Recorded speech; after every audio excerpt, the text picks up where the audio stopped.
Les ondes de Limo. Osez la curiosité pour votre bien. Anne-Sandrine Di Girolamo.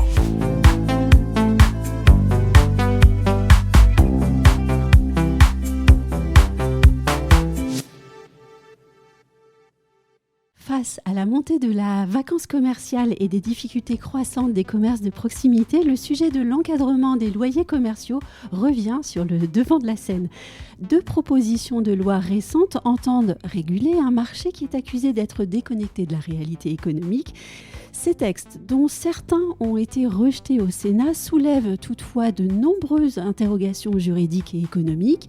Atteinte aux droits de propriété, risque de rigidification du marché, efficacité réelle sur la revitalisation commerciale, modalité de calcul trop floue. Eh bien, pour y voir plus clair, je reçois aujourd'hui Pascal Jacot, qui est avocat et directeur immobilier chez Fidal Avocat. Bonjour Pascal Jacot. Bonjour Anne-Sandrine. Comment analyser de façon brève et synthétique le retour de cette idée d'encadrement des loyers commerciaux aujourd'hui ? Alors, avant toute chose, je tiens à signaler que mon cabinet intervient aussi bien pour les propriétaires que pour les locataires, parce qu'on reste convaincu qu'on peut trouver des solutions équilibrées dans l'intérêt des 2 parties. Oui. Et aujourd'hui, on interroge justement le juridique. Très bien. Donc, je veux dire par là que je n'ai absolument pas d'approche dogmatique ou idéologique de la question. Mon idée est purement pragmatique. C'est de voir concrètement comment ça pourrait éventuellement s'appliquer. Vous l'avez dit, ça s'inspire de l'encadrement des loyers d'habitation. L'origine, d'ailleurs, législative est la même. Et c'est une vision, en fait, de retour de l'encadrement des prix. Parce qu'un loyer, il ne faut jamais l'oublier, c'est un indicateur. C'est un indicateur, effectivement, un point d'équilibre entre une offre et une demande. Donc, cet indicateur, si vous voulez penser qu'on peut, simplement parce qu'on va l'encadrer et le bloquer à un certain niveau, résoudre la maladie, c'est comme si on bloquait le thermomètre à 37 degrés, on dirait que le patient n'est pas malade et n'a pas de fièvre. C'est vraiment un faux semblant et il faut absolument démonter cette idée-là, parce qu'en réalité, le loyer n'est que le résultat d'un flux et d'une possibilité de réaliser du chiffre d'affaires, et c'est jamais lui qui va créer le flux et qui va permettre de résoudre la vacance commerciale.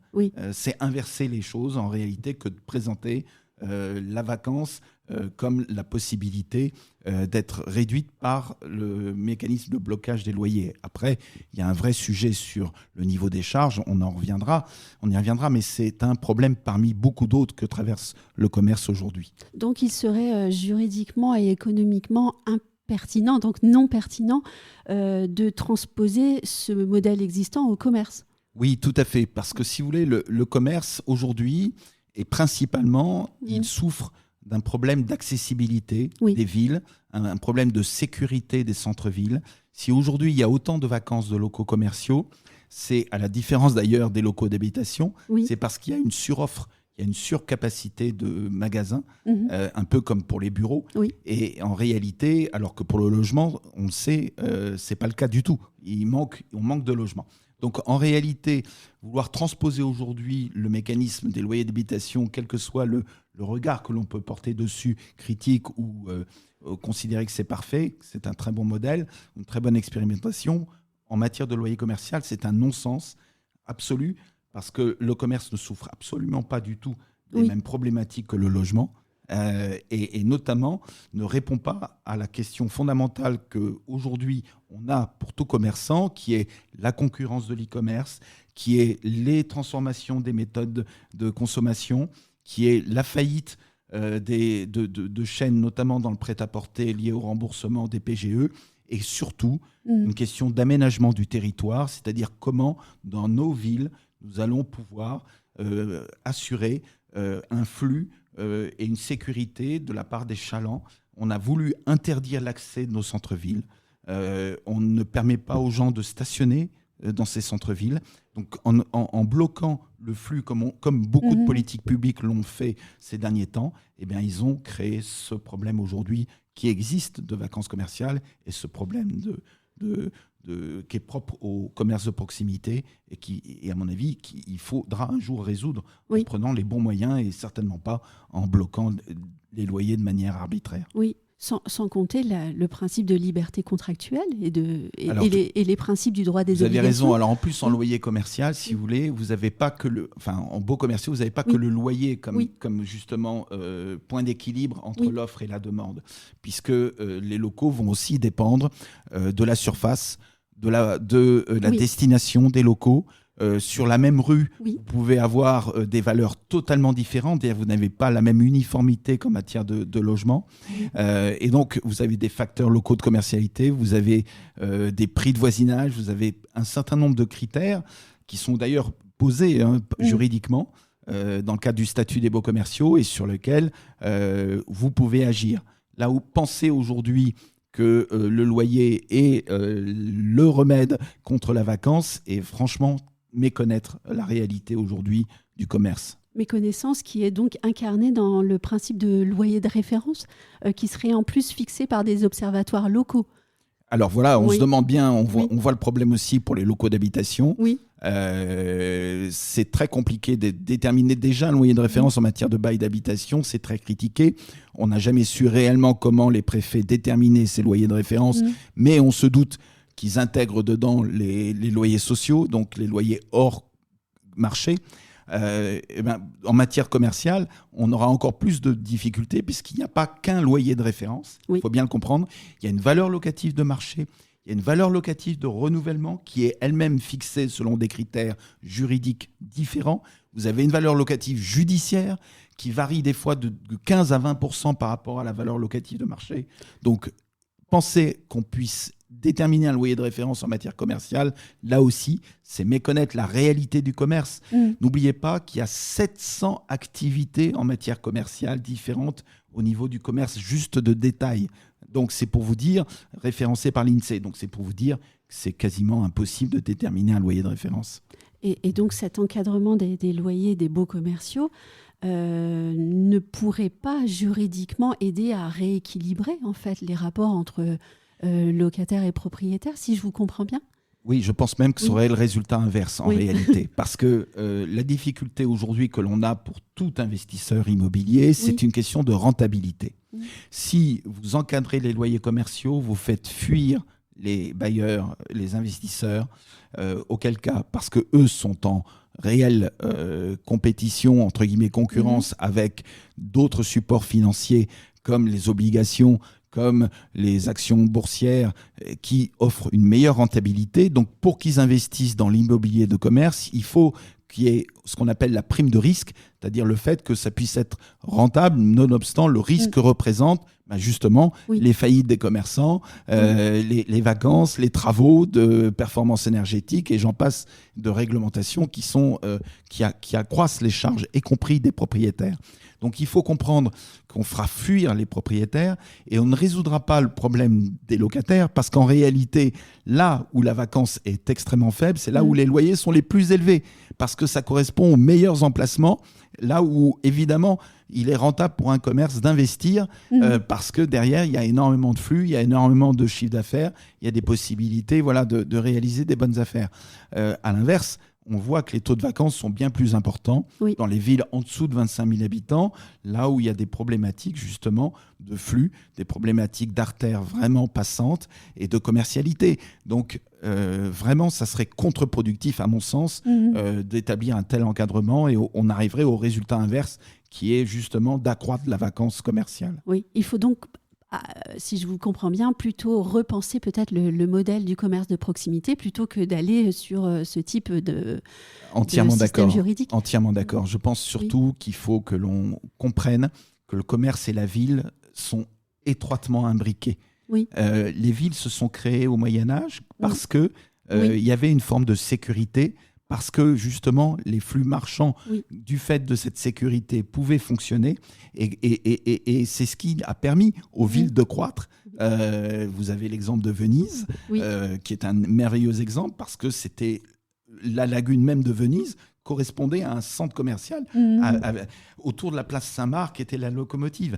Et ben c'est exactement la même chose pour le commerce. Si vous voulez réellement que nos commerces de proximité puissent vivre, il faut leur permettre de vivre dans des villes qui soient attractives, des villes qui soient accessibles, qui soient bien irriguées, par les gens et les faire revenir plutôt que d'aller en périphérie ou plutôt que de commander par Internet. Et c'est ça qu'il faut réellement, c'est le problème auquel il faut réellement s'atteler. Encore une fois, bloquer les loyers ne résoudra absolument pas ce problème. Et en parlant de charges, que pensez de l'idée de faire supporter par le locataire la charge de la taxe foncière ? Alors, je pense que c'est réellement un faux problème parce qu'on le voit bien en termes de négociation. Soit le propriétaire reste redevable de la taxe foncière, auquel cas il fait payer un loyer plus élevé pour compenser la charge que correspond pour lui cette taxe, soit il la répercute sur le locataire et à ce moment-là, forcément, le loyer en subira les effets. Donc, en réalité, c'est une question, vous l'avez très bien dit, c'est une question d'obligation respective des parties. Un bail commercial, c'est vraiment des charges, des travaux qui peuvent être transférés aux bailleurs et aux preneurs et une économie à trouver entre les deux. Je dirais ainsi va l'économie aussi. Exactement. Donc vous pensez que parce qu'on va imposer à l'une des parties de subir une obligation et de se dire que c'est pas l'autre va en être affranchi, c'est totalement candide et ça ne correspond absolument pas à la réalité aujourd'hui de nos négociations en matière de bail commercial. Certaines idées contenues dans les divers projets vous paraissent-elles particulièrement fragiles juridiquement parlant ? Alors oui, le problème aussi, c'est que quand on crée un système administratif, et on le voit bien en matière de loyer d'habitation, c'est que derrière, vous ouvrez évidemment une atteinte au droit de propriété, vous ouvrez évidemment des recours constitutionnels, des recours judiciaires, des recours administratifs contre les décrets, contre les arrêtés. Donc tout ça fait que vous alimentez un contentieux qui est, pardonnez-moi, mais stérile. Même si je suis avocat, je suis très heureux de pouvoir toucher des honoraires en termes de contentieux, mais ça ne correspond malheureusement pas à des solutions pérennes et des solutions équilibrées et surtout pertinentes. Le commerce, il a besoin de solutions rapides. On le voit bien avec l'histoire des petits colis et de la concurrence de Chine et de Temu. C'est vraiment d'avoir des réponses rapides, adaptées, et non pas des réponses administratives, dogmatiques, et qui parfois, et même souvent, vont être contestées devant les tribunaux. Et à juste titre, l'État français est en train de perdre tous ses procès contre Chine, et ça prouve bien que la solution, elle est pas là. Sans compter l'application aux baux en cours aussi. Bien sûr. Oui. Alors là, il y a de toute façon, malheureusement, on devient de plus en plus habitué à cette remise en cause de la sécurité juridique, du fait qu'aujourd'hui, on investit selon un contexte réglementaire qui, en réalité, dans les prochaines années, va être totalement remis à plat.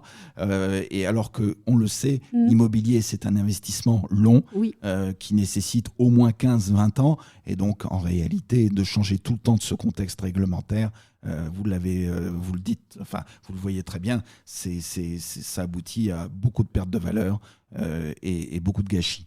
Et si un encadrement des loyers des baux commerciaux était adopté un jour, quels seraient selon vous les effets concrets à court terme ?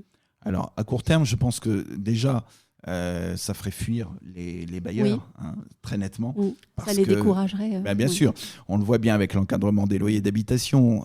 À partir du moment où vous avez des loyers d'habitation qui sont encadrés, les bailleurs, soit ils vont vers le logement meublé, voire le logement touristique type Airbnb, soit ils vont vers d'autres supports, les actions, les obligations, où ils vendent. Mais en aucune manière, ça permet de résoudre la crise du logement. Et bien là, c'est la même chose en matière de bail commercial. Vous allez faire fuir évidemment les investisseurs commerciaux et du coup, vous allez augmenter cette vacance. Il faut bien le comprendre parce que fondamentalement, les actifs sont ce qu'on appelle en termes financiers des actifs échoués, c'est-à-dire des actifs dont les coûts vont être supérieurs aux revenus potentiels. Et à partir de là, les gens n'investissent plus, les gens ne font plus les travaux parce que derrière, il n'y a plus la rentabilité. C'est aussi simple que ça, mais malheureusement, c'est une loi économique primaire et qui me paraît évidente, mais qui n'est apparemment pas partagée par beaucoup de nos politiques. Et c'est dommage parce que du coup, c'est beaucoup de gâchis derrière.